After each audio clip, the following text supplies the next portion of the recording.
Arcane Odyssey is finally getting one of the mainline updates that we've been waiting for forever now. Earlier this month, the official Arcane Odyssey roadmap was revealed to the public, showing off what the year of 2024 has in store for us in the world of Arcane Odyssey. All of these updates being mainline updates, or in simpler terms, they will be not only expanding the world of Arcane, but it will also be continuing the story of Arcane Odyssey. Unfortunately, in the past, the updates that came actually didn't expand the story. I was one of the people who believed the Dark Sea update was going to continue the story. Unfortunately, it really didn't, and I'm not going to lie to you, the Dark Sea didn't have as much content as I originally thought it would. And the other updates before Dark Sea, we're just not going to talk about that in general. The first mainline update, being part 1 of the Nimbus Sea, will be giving us some new locations to venture and explore, as well as the well-awaited level cap increase. Now, I'm not 100% sure what the level is, but I heard that it's somewhere in between 130 and 134,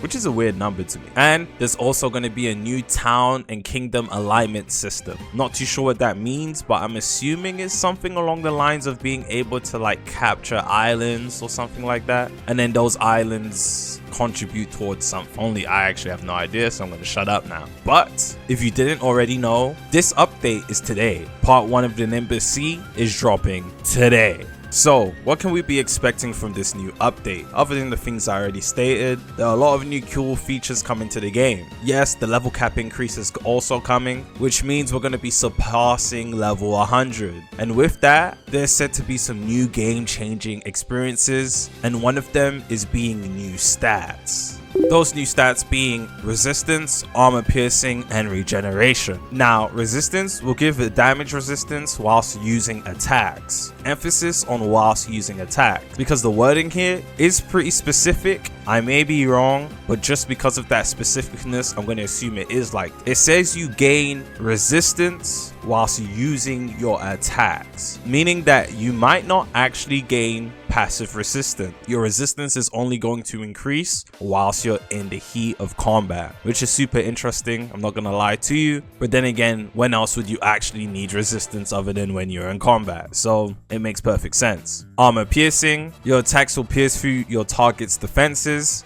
resistances, and blocking, which makes it look like a complete counter to resistance in the first place, though we don't know how the damage numbers or the scaling will affect these buffs. So maybe certain pieces of armor have higher armor piercing, obviously that may be the case, or depending on your stats on your magic or your attack will scale with armor piercing, making it stronger or weaker, etc. Maybe it's just a set stat, we don't know yet. And then we also have regeneration. Obviously regeneration is your health regens faster every tick, and again, we don't know how this is going to affect, or we don't know how this is going to scale. Maybe if you have more health, the more regeneration you get back, or depending on the armor, etc. We're gonna have to wait and see for stuff like that. And we don't know if each armor piece, or we don't know how armors are going to implement these. Maybe some armors allow you to equip all 3, or maybe once you equip the armor with one of these, you have to stick with it, and you just have to switch between armors if you want something else. So I'm super curious to see how specific this is gonna be and how they actually design and implement it into the game. As well as that, there's heaps of information on the Discord server that VTech has been posting over the past couple of weeks, with all new information, things that have been patched, things that are going to be included, etc. And you can read all of that in your own time. With all that being said, are you going to be hopping onto Arcane Odyssey today with your old slots? Are you going to be coming in with your new slots? Because you guys got to remember, for those of you who haven't actively been playing the game, there's got to be a bunch of new builds that have been dominating. There's probably a lot of new one-shot meta builds, and all of these things are going to make everybody's old builds obsolete. I know for me, I have 3 or 4 max level slots, and I'm pretty sure they're all pretty weak, if not trash, compared to what's meta right now. So some of us may actually need to make completely new builds to experience the Nimbus Sea properly, at least to survive experiencing the Nimbus Sea. But yeah, that's honestly about it. I'd love to know you guys' thoughts on everything. Obviously the game is coming out today, and if you go inside the Discord server and go to news, the official time is there in everybody's time zone. So my time zone, which is BST or GMT, will be 7 p.m. I'm gonna catch you guys later. Peace.